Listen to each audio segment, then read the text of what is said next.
Hi, I'm Nate Yanda from Duke's Fitness Center, where your health matters. Today we're going to talk to you about some lunges and some variations you can do to progress in your leg strength, stability. We're going to start out with a stationary lunge.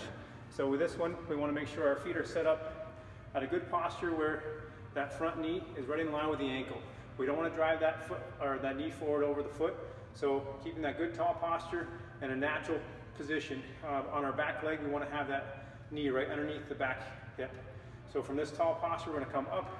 Get a good flexion in the quad on your front leg, hamstring and glute on your back leg. Really make sure you're activating those muscles, and again, always a strong core. Breathing in as you come down, breathing out as you push. Those are going to be some great stationary lunges to help keep that knee in a good position.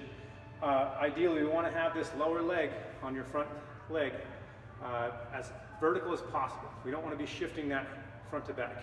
We want to keep that nice and strong to get those supporting muscles locked in.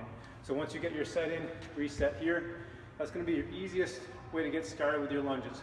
Again, depending on knee pain or discomfort, if you're feeling any of that, we don't want to work through that pain. We want to make sure we're adjusting to our level and what makes sense.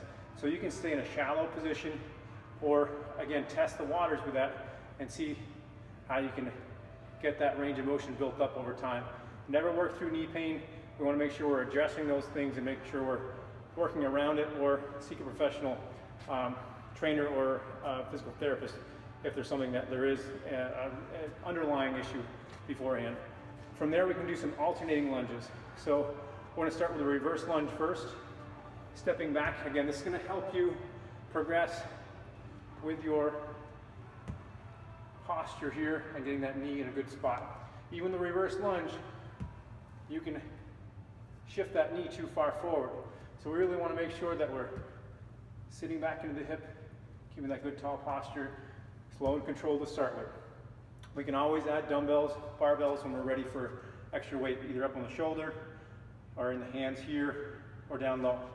Lateral lunges, that's a good way to open up the hips as well as get some good stability in the leg. Your foot that stays home is what I like to call it. When you step out, that foot stays home. We want to keep that leg nice and straight and keep this foot planted. You don't want to roll off to the side there. With our foot that we're stepping out with, we want to sit back into the hips, keep that good posture, and gradually work on that range. Gradually add some range to feel what works for you and how tight or loose the hips are. From there, we can also work on opening up the toe. That's going to help open up your hip a little bit, as well as a rotation with your upper body. Athletes, we want to get used to that rotation and powerful movement, kind of simulating a skating or running stride, depending on different movements that you're making on the field or on the ice. From there, we want to look at some options for adding your weights. So with the weights, we're going to look at a forward lunge. So with this one, once we're really confident with that knee position, we want to step forward and then switch, or again, staying with that one side at a time. From here, we can step it up into a jump lunge or alternating lunge. So starting in that resting position, adding a skip. This is a little bit higher level. And again, there's another level to this. If you want to get a little more powerful motion, we're thinking about getting that knee kick. More explosive movement that you can really develop some power with. So there's some lunge progressions. Nate Yanda from Duke's Fitness Center, where your health matters.